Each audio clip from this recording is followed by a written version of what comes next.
सर्वांचे लाडके गोपाल शेट्टी साहेब इथे उपस्थित झालेले आहेत. जोरदार टाळ्या झाल्या पाहिजे सर्वांसाठी.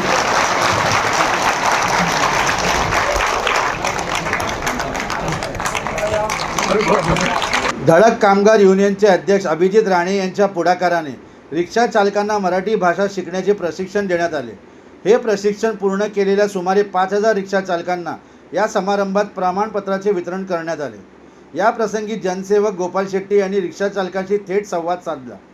भाषा हे केवळ संवादाचे माध्यम नसून समाजातील लोकांना एकमेकाशी जोडणारा महत्त्वाचा दुवा असल्याचे त्यांनी सांगितले. गोपाल शेट्टी यांनी स्थानिक भाषा समजून घेण्याची आणि तिचा आदर करण्याची गरज असल्याचे सांगितले. तसेच त्यांनी रिक्षा चालकांसमोर असलेल्या समस्या गांभीर्याने जाणून घेतल्या.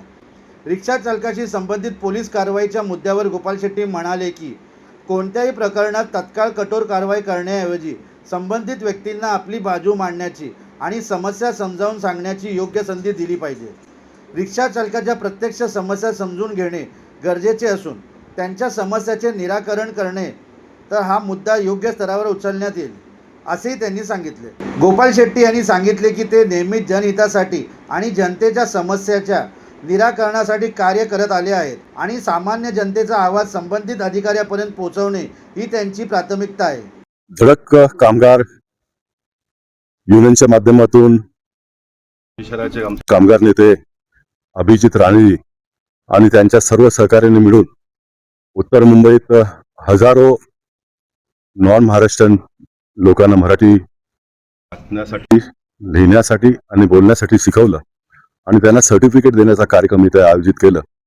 आणि मला अभिजितने फोन केल्यानंतर मी एकदम भारावून गेलो की एक माणूस इतका मोठा काम करतो, आपल्याला जायला पाहिजे.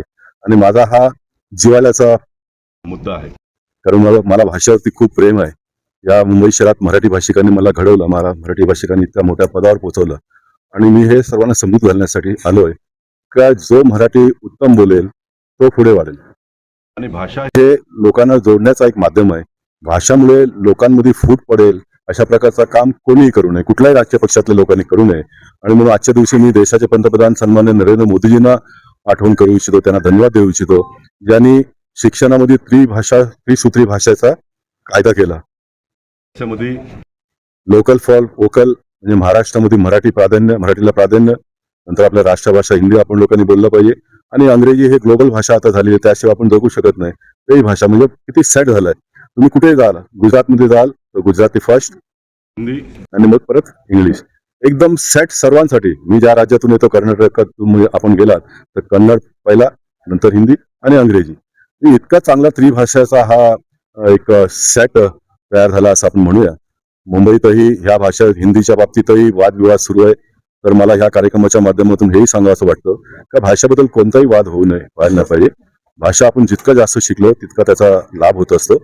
आणि आज सर्व उत्तर भारतीय लोकांनी इतक्या मोठ्या प्रमाणात तिथे मराठी शिकलेत आणि इतक्या मोठ्या संख्येत आलेत, त्यांचंही आपण अभिनंदन करूया. जे पोलिसांच्या माध्यमातून जे काही कारवाई किंवा जो काही प्रकार सुरू आहे, महाराष्ट्राचे मुख्यमंत्री देवेंद्र फडणवीसजींनी खूप स्पष्टपणे सांगितलंय त्यांना आपण आणखी संधी देऊया शिकण्यासाठी. आणि संधी आपल्याला द्यावाच लागेल, जे महाराष्ट्र मुख्यमंत्र्यांनी सांगितलं. आता महाराष्ट्राच्या मुख्यमंत्र्यांनी सांगितलं, वर्तमानपत्रात छापून आल्यानंतर पोलिसांसाठी तो आदेशच आहे. आणि मुंबई आणि महाराष्ट्राचा पोलीस या बाबतीत नेहमीच अग्रेसर राहिलेला आहे. लॉ अँड ऑर्डर खूप चांगल्या पद्धतीने एक नाता प्रस्थापित करून आपण कसा करू शकतो त्याच्याबद्दल मुंबई पोलीस अग्रेसर आहे. आणि मी रिक्षा चालकांनाही आवाहन करू इच्छितो, शेवटी पोलीस आपलेच बांधव आहेत. आपण लोकांनी संघर्ष न करता हा प्रश्न आपण लोकांनी मार्गी लावायला पाहिजे. पब्लिकला सुद्धा त्रास होते आजच्या टाइममध्ये ट्रॅव्हलिंग मध्ये, कारण रिक्षा थांबवलेली जाते त्याबद्दल काय? म्हणूनच हे सर्व कार्यक्रम आपण करतो ना, ह्याच्यातूनच एक मेसेज जातो. मी इथे आलोय तर मला माझ्या मनातलं मनोगत व्यक्त करण्यासाठी आलोय. आणि म्हणून पोलिसांनी महाराष्ट्र सरकारचा जो काही आदेश आहे, महाराष्ट्राच्या मुख्यमंत्र्यांनी जो आदेश दिलाय त्याचं पालन केलं पाहिजे. रिक्षा चालकांनी सुद्धा फार एकदम अग्रेसिव्ह भूमिका घेऊ नये का पोलिसांनी असा केला म्हणून सर्व लोकांनी रस्त्यावर उतरवून आपण आंदोलन करू शकतो. सर, लोकशाहीची ताकद आहे. परंतु उद्या सर्वांना आपल्याला एक संगतीत राहायचं आहे. ग्राहकांबरोबर रिक्षा चालकांचं नातं आहे, ग्राहकांचा रिक्षा चालकाबरोबर नातं आहे, या दोघांचा पोलिसांबरोबर एक नातं आहे. आणि सर्वांनी आपण आपला नाता प्रस्थापित करून पुढची वाटचाल करूया, इतकंच मला म्हणायचं.